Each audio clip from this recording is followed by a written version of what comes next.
Minnesota to the hills of Tennessee.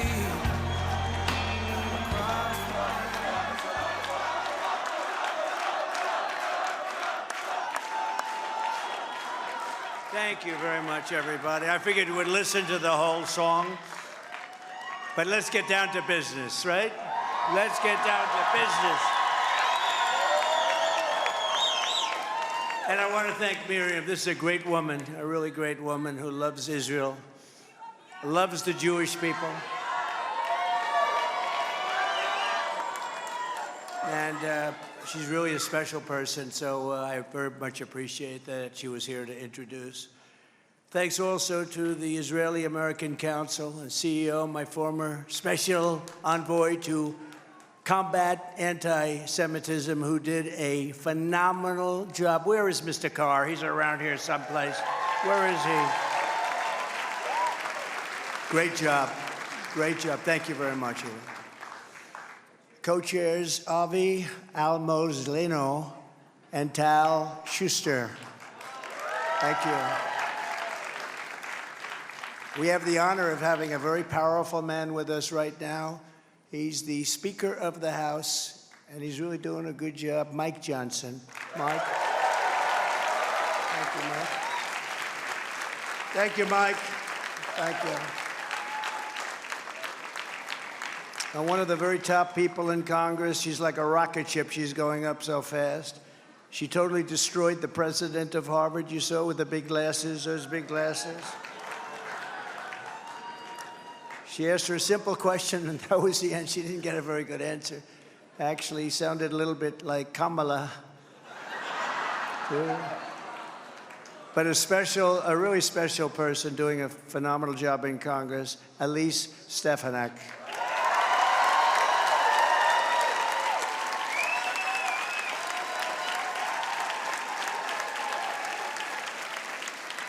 That's a pretty good hand. They jumped up. What was that all about, Elise? That's pretty impressive. Ambassador Michael Herzog. Thank you, Ambassador. Thank you very much. Thank you very much. A friend of mine, a great lawyer, and his beautiful wife is with him, Alan Dershowitz.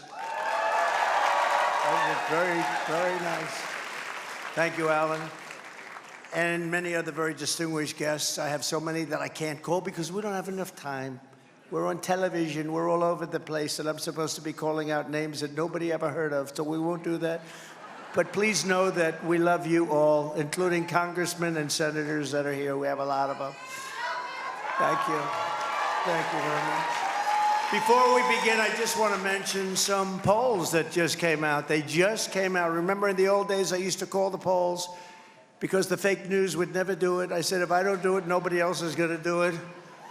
Highly respected Rasmussen poll, one of the most respected polls. According to the Rasmussen, just out a little while ago, we're leading by 8 points, 52 to 44. 8 points.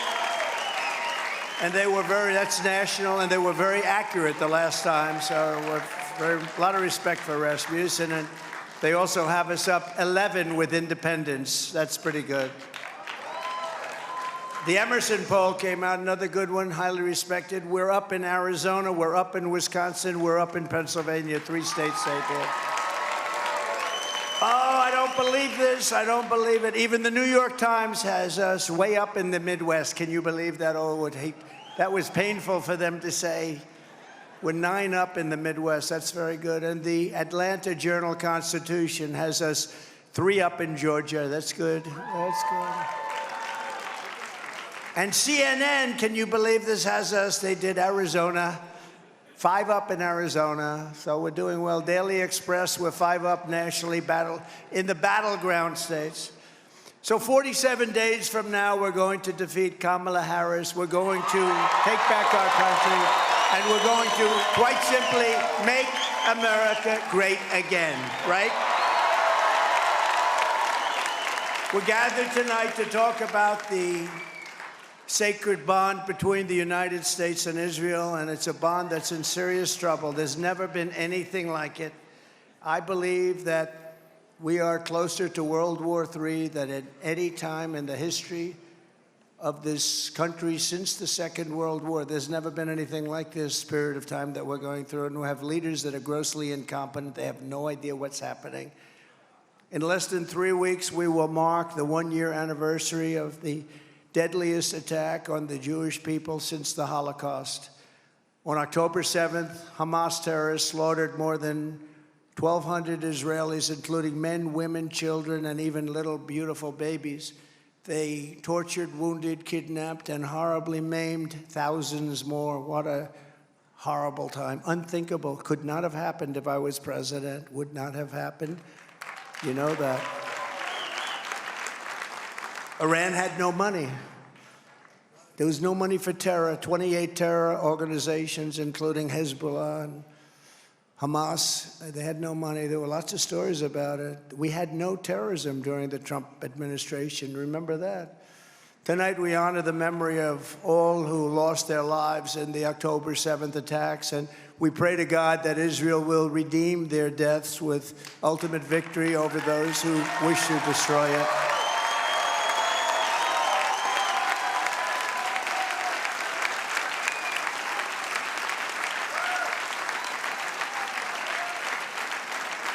And we're honored, thank you very much, and we're honored to be joined this evening by several of the victims of the October 7th attack, that horrible, horrible day. Former Hamas hostage Andrei Kozlov, who was recused. Yeah. Andrei was rescued by the IDF after 8 months of very horrible captivity. I can imagine. Where's Andrei? Is Andrei here someplace? Yes? Yes? Come on up here, Andrei. He's got more courage than I have. Come on up here.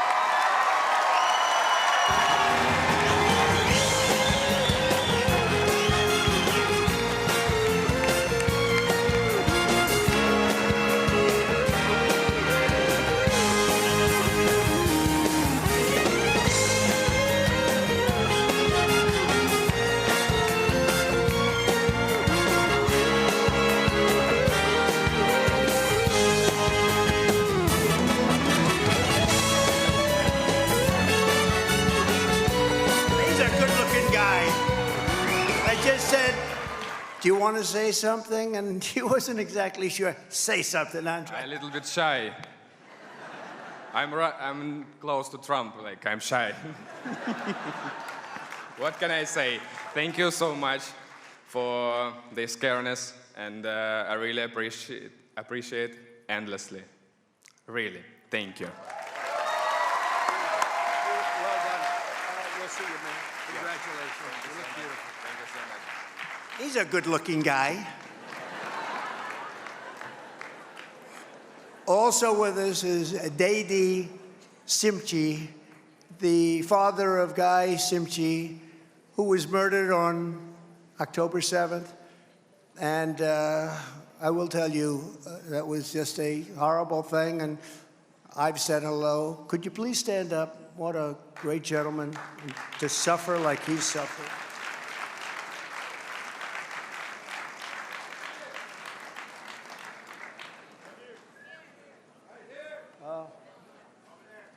Thank you very much. I appreciate it very much. I appreciate it very much. Would you like to come up? We'd love to honor you. Would you like to come up? Come on up. Come on, in honor of your boy. In honor of your boy.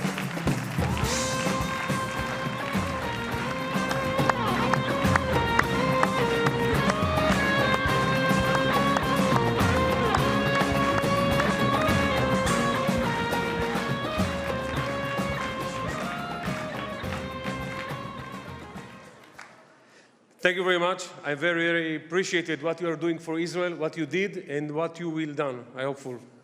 Thank you. Thank you very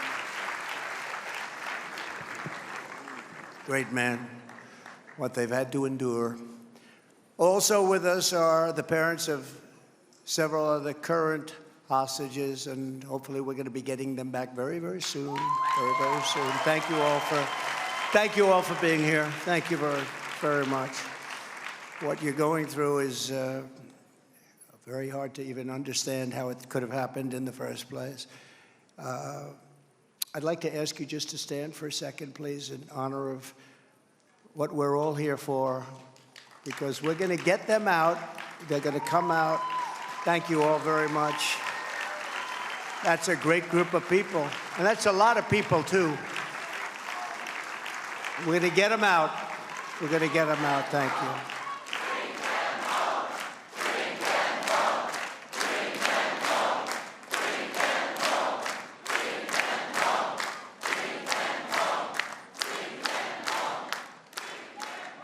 Thank you very much for being with us, and we pray for you, and somehow it's going to work out.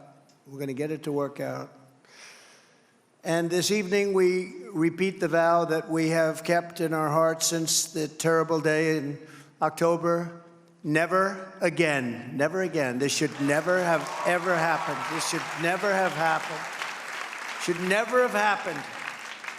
Weak leadership in the United States allowed this to happen, and it should never have happened. It would never have happened. It's so sad to see. 1 year after the horrific massacre, we are instead threatened with a different future, one in which October 7th happens again and again. We have to recognize it again and again. I'm here tonight to deliver an urgent warning to Jewish Americans and to every friend of Israel all around the world. And you have so many Christian friends. They love Israel. So important. I have so many Christian friends, and you know, when I first started running, I will tell you a story. Maybe I shouldn't, but I will. I was campaigning in 2015 in Iowa in a very Christian area, and there were about 6,000 people, and it was in a church, and they were very religious Christians. And the father, the minister, and a few others were there, and they said, "Sir, would you please say something great about Israel?" I said, "Say it again. Say it again," because I didn't realize, you know, in the old days, it wasn't like this. He said, "If I say something good about Israel," that's not a positive for this particular group, is it? "No, sir, if you say something good about Israel, they'll love you." I said, my, things have changed. How things have changed, right, Miriam? So I was a little bit circumspect, to put it mildly. And I went out there, and that place went wild because they liked me right from the beginning. I don't know why. A lot of people have bad taste, I guess. But they liked me right from the beginning.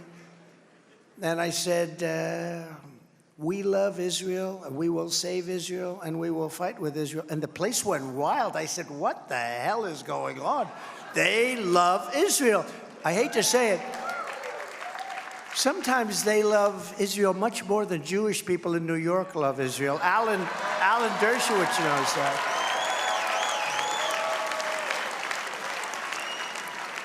They really do. It's an amazing thing, and that's when it really started, and it was incredible. But you have Christians and evangelical Christians. They love Israel so much, and it's great to see that.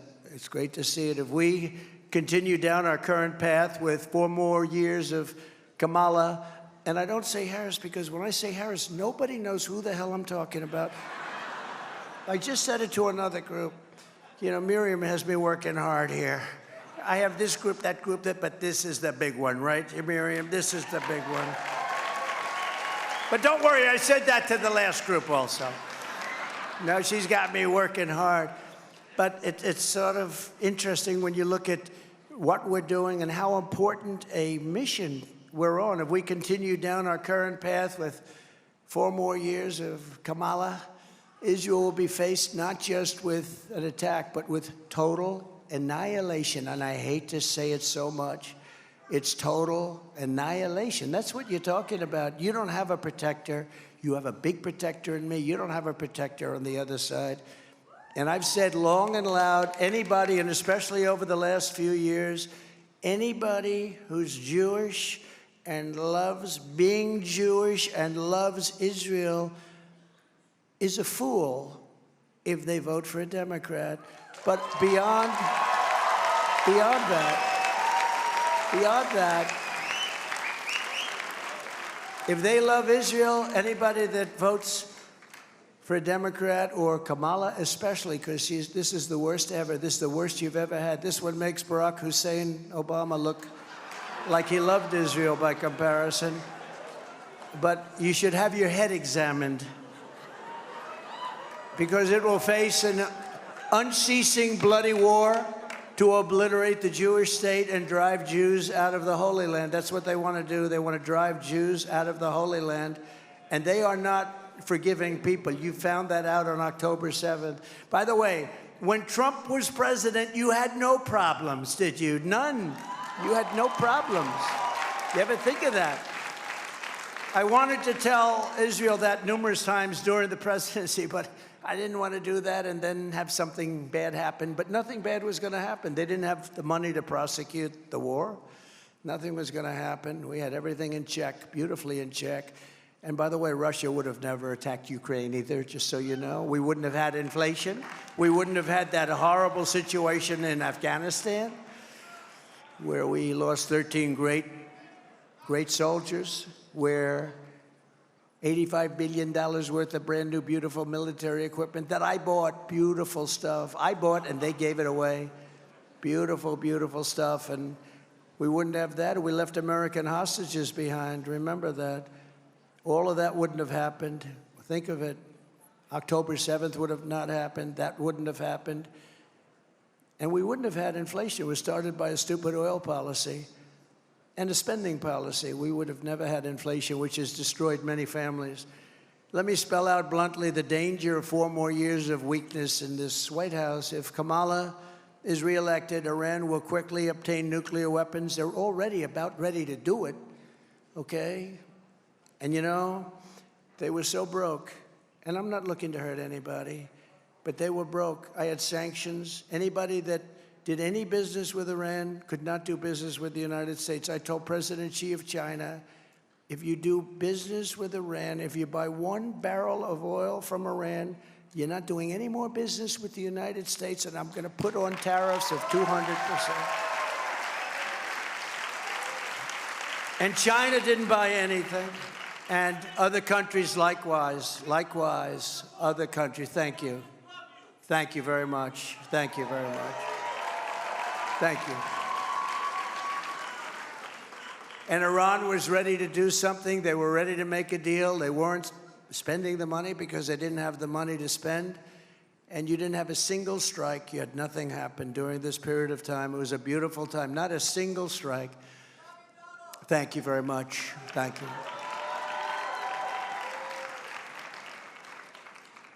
So Iran will right now quickly obtain nuclear weapons capable of killing millions and millions of people.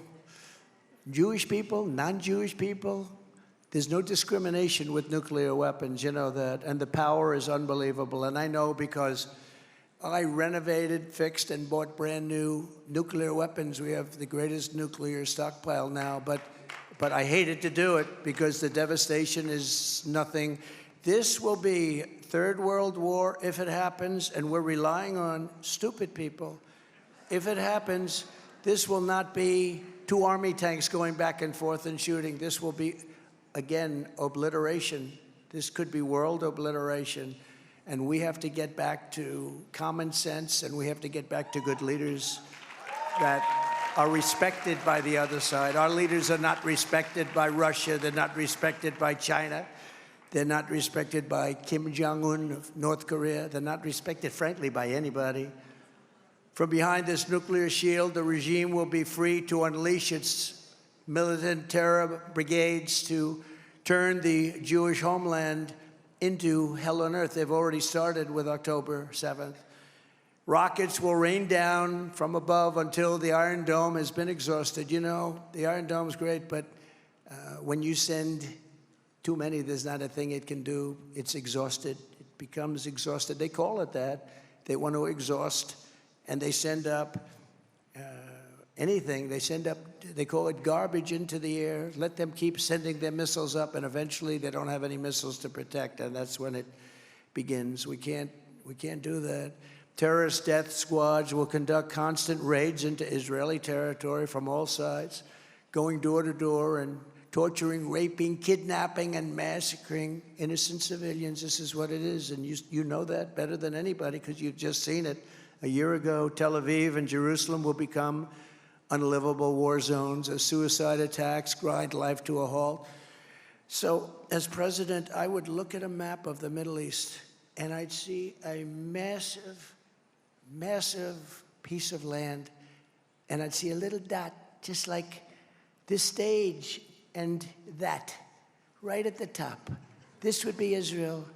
And I said to Miriam, I said to Sheldon, I said to friends of mine, how can such a big piece of land, I mean, how could this be possible where you have that little piece of land surrounded by massive numbers of people and soldiers, big armies?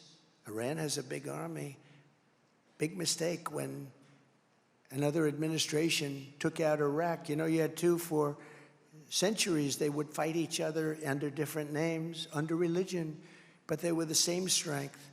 And they'd fight and fight and fight, and then they'd relax. And then they'd fight and fight and fight. This went on for centuries.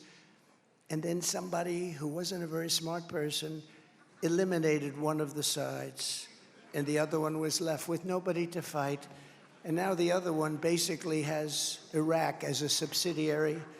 And Iraq is very rich, and so is Iran very rich. When I was there, Iran had no money. Now Iran has $350 billion, all made in 3.5 years. They took off the sanctions.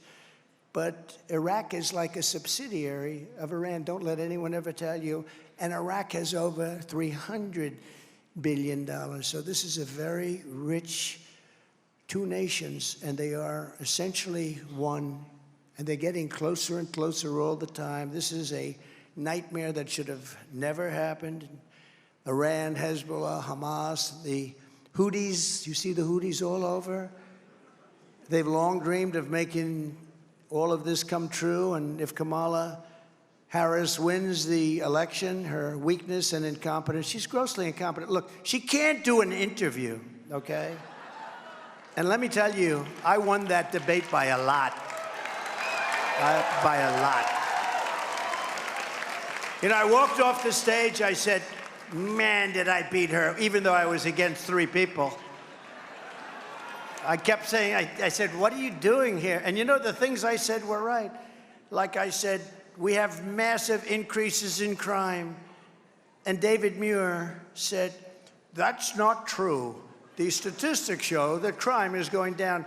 Anybody in their right mind, take a look at what's happening from the border. That we have crime that's worse.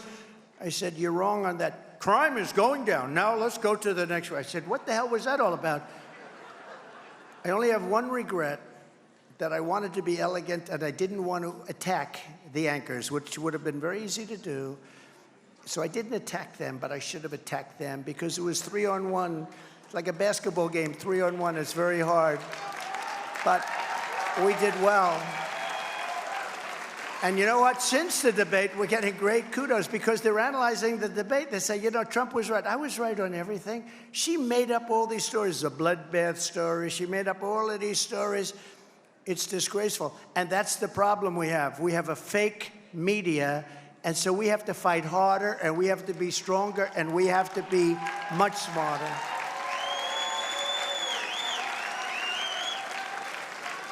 And by the way, Israel and Jewish people are attacked by the media that I can't even believe. The New York Times is controlled by a Jewish family. I don't think there's anybody worse to Israel than the New York Times is. I read articles about Israel that I know are false. The New York Times and plenty of others. So my message today is very simple. If you want Israel to survive, you need Donald J. Trump as the 47th president of the United States. It's a very simple message. Very, very simple. Right?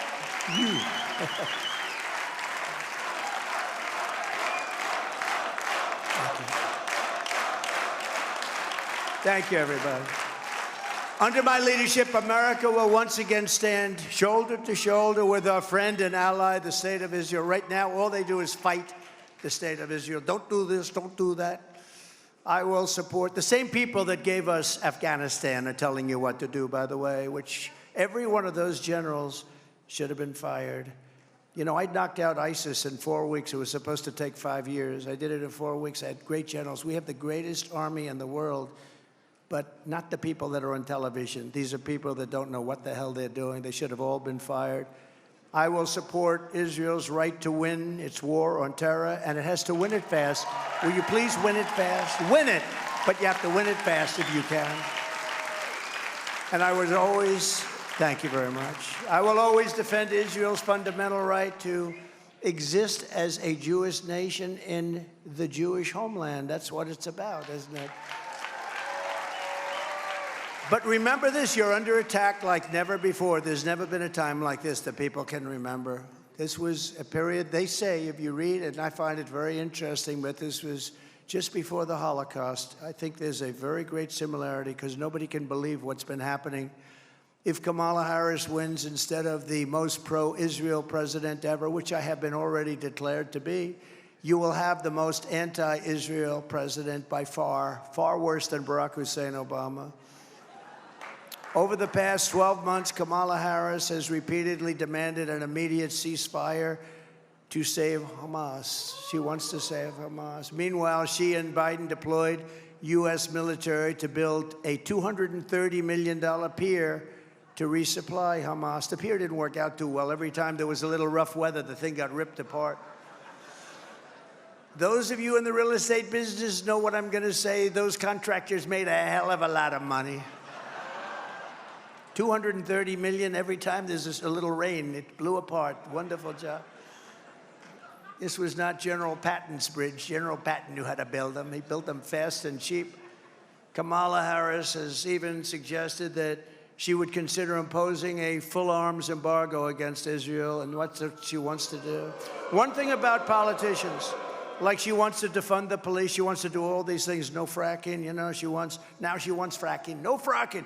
For 20 years, there will be no fracking. And then she's a chameleon. He said, that's true. She just yesterday reaffirmed her support for blocking major arms shipments, as you know, to Israel. She blocked them. If these are positions Kamala Harris takes before the election, just wait to see what she would do after the election. You won't have a country left. Israel will be doomed. I really mean that. Israel will be doomed. And, you know, I said to Miriam today, I said, you know, they have to go through a little tough love here today because we have to tell the facts. Israel will not exist within 2 years if she becomes president. And what a difference a president makes. Big difference. Just 4 years ago, when I left office, the United States and Israel were safer, closer, and stronger than they have ever been before, by far. Under my leadership, we totally obliterated the ISIS caliphate. We terminated its founder and leader, al-Baghdadi. I withdrew from the horrendous Iran nuclear deal and imposed the toughest ever sanctions on the Iranian regime. They had no money. They wanted to make a deal. The saddest part, they had no money. They wanted to make a deal. And these guys came in and they never made a deal. You could have made any deal, but now they're rich again because he took all the sanctions off and everybody started buying, in particular China. China went from buying nothing under Trump to buying billions and billions of dollars of oil a month. I withdrew from the anti-Semitic UN Human Rights Council, which was a big thing. I sanctioned the anti-American and anti-Israel radicals of the International Criminal Court. Many of you know what that meant. That was a big deal. I defunded the Palestinian Authority and choked off all of the money to Hamas. Don't forget, nobody ever did that. I said, how much are we paying them? Almost $1 billion, sir. I say, they treat us so disrespectfully. They say death to America, and we're giving them money. Why are we giving them money when they say death to America? So I said, how much money do we give them? Almost $1 billion. I said, tell them they're in default. You're not supposed to treat us that way when we give you money. Tell them that they won't be getting money anymore until such time as we make a deal. And I will tell you, we had them very, very close, and then we had an election that really hurt it, and too bad. But we did do the Abraham Accords and other things, but I would have even preferred to do this. We would have had something done. Just as I promised, I recognized Israel's eternal capital and opened the American embassy in Jerusalem. Jerusalem became the capital. I also recognized Israeli sovereignty over the Golan Heights. You know, Miriam and Sheldon would come into the White House probably almost more than anybody outside of people that worked there. And they were always after, and as soon as I'd give them something, always for Israel. As soon as I'd give them something, they'd want something else. I said, give me a couple of weeks, will you please? But I gave them the Golan Heights, and they never even asked for it. You know, for 72 years, they've been trying to do the Golan Heights, right? And even Sheldon didn't have the nerve. But I said, you know what? I said to David Friedman, give me a quick lesson, like 5 minutes or less on the Golan Heights. And he did. And I said, let's do it. We got it done in about 15 minutes, right? 72 years. You know, for 72 years, it's true. Planes would fly in, fly out, fly in. In the old days, there weren't such nice planes. But they'd fly in every year. They'd have a meeting on the Golan Heights. They'd have lunch. They'd have dinner. They'd have this. They'd have that. They'd leave. Nothing would happen, right? And then one day, Trump came along, and it was done very quickly. 4 years ago, last Sunday, we signed the historic Abraham Accords. It's a big deal. And secured peace in the Middle East. That was peace in the Middle East, really. 4 very strong countries, and we would have had all of the countries signed. I'll even make, we would have had, in my opinion, I know this sounds ridiculous, I believe Iran even would have signed because of all of the benefits and all of the trade and all of the other things. I believe that, but we won't get a chance to see that because the 4 countries are still 4 countries. Within 6 months, we would have had just about all of the countries done.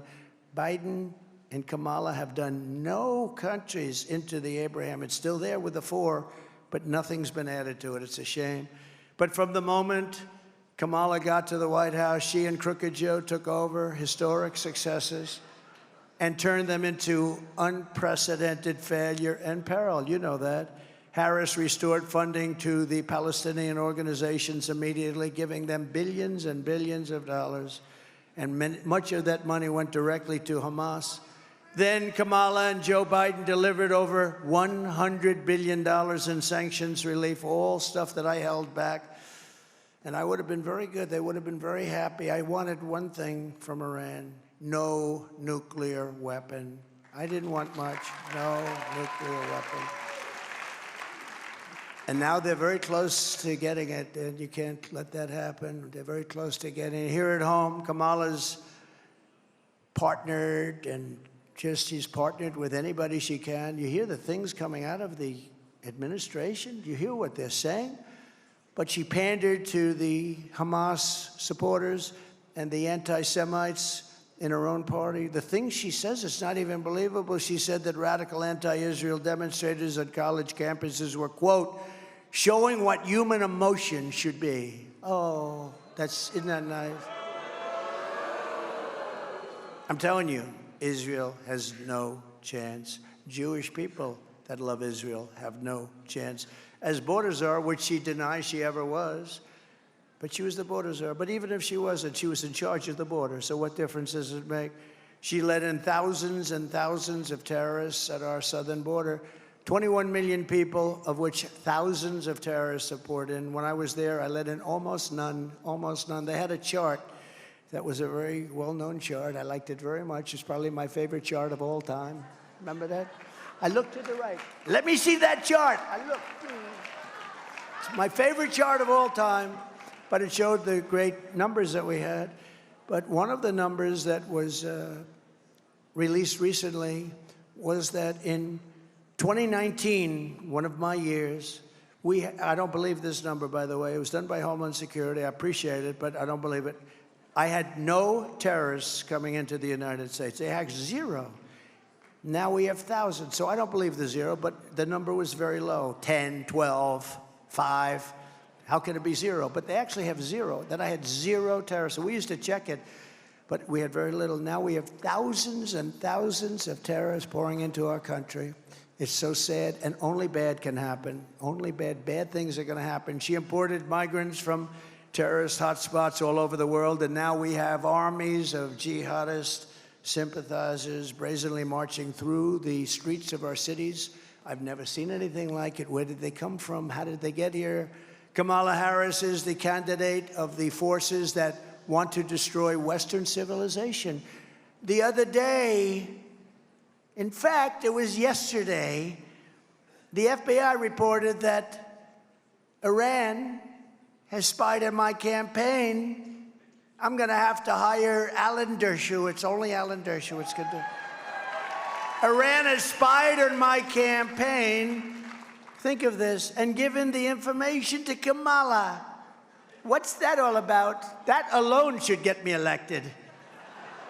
Think of it. Iran got the information from my campaign and gave it immediately to Kamala and the campaign apparatus over on the other side. I'm the candidate of those who want to defend Western civilization, defend Israel, and defend the United States of America.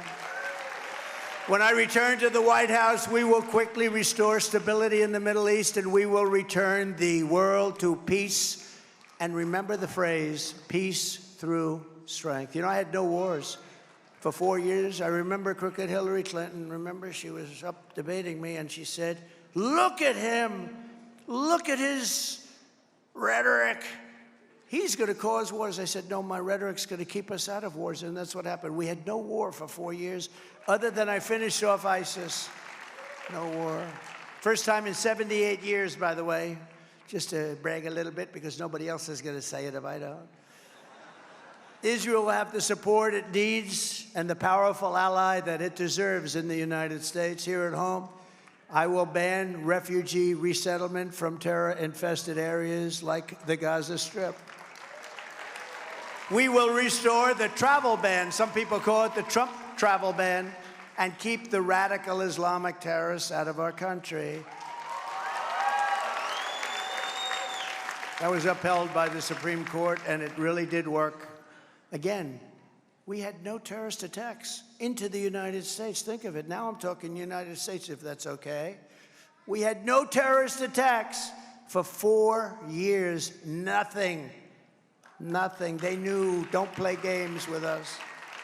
And we will deport the foreign jihad sympathizers and Hamas supporters from our midst. We will get them out. If you hate America, if you want to eliminate Israel, we will throw you out of our country so rapidly your head will spin.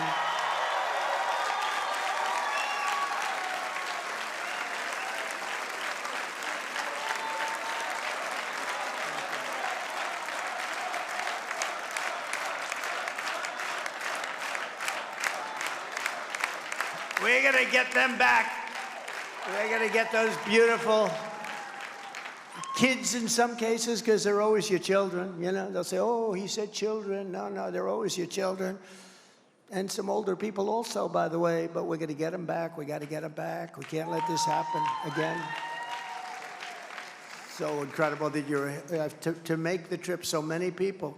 It makes me realize how important this is, Miriam, frankly, for so many people to make the trip. And there's nothing more important than what you're going through. And there's nothing more important than the people that you love. And it will be so beautiful to see it work out well. We got to make it work out well. Got to make it.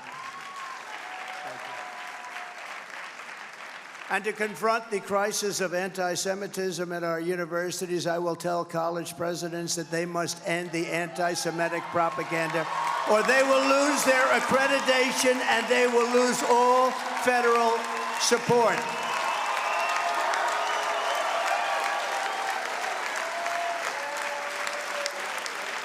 Thank you. Thank you very much.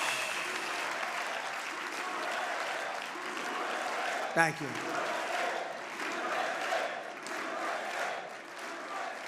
Thank you very much. This is the most important election in the history of the United States, and it's also the most important election in the history of Israel. Can you imagine that?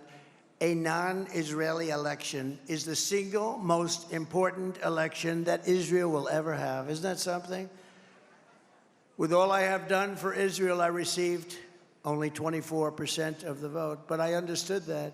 That was in 2016. And, you know, it's one of those things I thought I'd do much better. I happen to have a Jewish daughter. I have a Jewish son-in-law. I have 3 Jewish grandchildren. I thought I'd do much better. But I only got 24%, think of that. And then I became president of the United States and was the best president ever for Israel and for the Jewish people by far. Nobody was close. I gave them Golan Heights. I gave them the Abraham Accords. I recognized the capital of Israel and opened the embassy in Jerusalem. And most importantly of all, I terminated the Iran nuclear deal, which was the worst deal ever made in the history of Israel, in the history of the Middle East. I was there 4 years, gave them billions and billions of dollars. I was the best friend Israel ever had. And still in 2020, now I've done all these things, so now Jewish people have no excuse. I got 29%. I went from 25 to 29%. Think of that. Honestly, you didn't treat yourselves well. You didn't. It was a terrible thing. And what made me even more upset about it is the current polling has just been announced. Now, I just announced the polls and I'm now polling at about 40%. That means 60% of Jewish people are going to vote for Kamala or a Democrat. And honestly, you ought to have your heads examined. You ought to have your heads examined. And those votes may be necessary for us to win. I say us to win because we're in this together. But who are these people? Who are the 60% that would vote? And I really believe that bad things, very bad things are going to happen. And I'll put it to you very simply and as gently as I can. I wasn't treated properly by the voters who happen to be Jewish. I don't know. Do they know what the hell is happening? If I don't win this election, and the Jewish people would really have a lot to do with that if that happens, because at 40%, that means 60% of the people are voting for the enemy. Israel, in my opinion, will cease to exist within 2 years, and I believe I'm 100% right. You know, there's a hat that comes out, Trump was right about everything, and I believe I'm right. And that's a hell of a thing to say, but I believe I'm right. If I do win, Israel will be safe and secured. We will stop the toxic poison of anti-Semitism from spreading here. All over America, it's spreading. It's spreading like it's never spread before. I've never seen anything like it. I really believe it would be obliteration, and it'll happen quickly, too. It's very close to happening. With your vote, we will reject anti-Semitism in our schools, reject it in our foreign policy. We will reject it in our immigration system. But all of that starts with rejecting Kamala Harris at the ballot box this election. Number one, she doesn't know what the hell she's doing. She doesn't know. She can't do an interview. How do you think she'll do against President Xi? She can't do an interview. And I'm not even saying she's stupid for not doing that, but her handlers know what they're doing. Can't have it. We went through 4 years of that. We can't go through another 4 years of that. Together, we will save the United States of America, and we will save the state of Israel on November 5th, 2024. It will be the most important day in the history of Israel.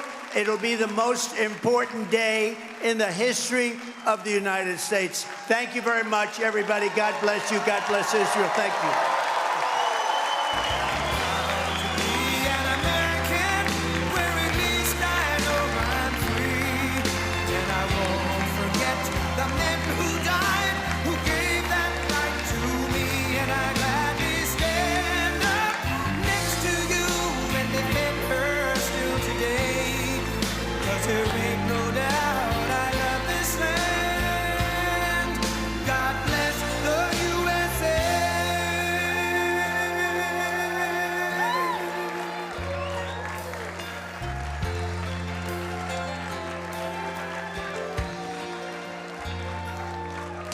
from the lakes of Minnesota to the hills of Tennessee, across the plains of Texas, from sea to shining sea, from Detroit down to Houston and New York to LA, where there's pride in every American heart, and it's time we stand and say that I'm proud to be an American, where at least I know I'm free, and I won't forget the men who died, who gave that right to me, and I gladly stand up next to you and defend her still today, 'cause there ain't no doubt I love this land. God bless.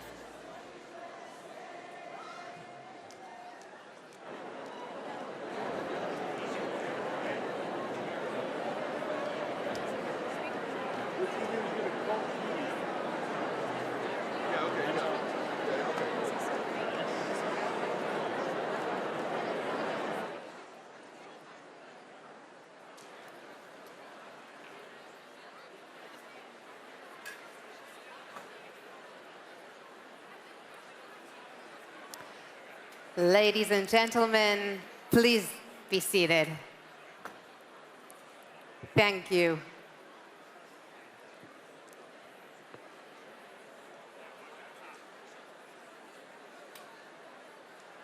And thank you for President Trump. Omar Nyuta was born in New York City 23 years ago and grew up on Long Island.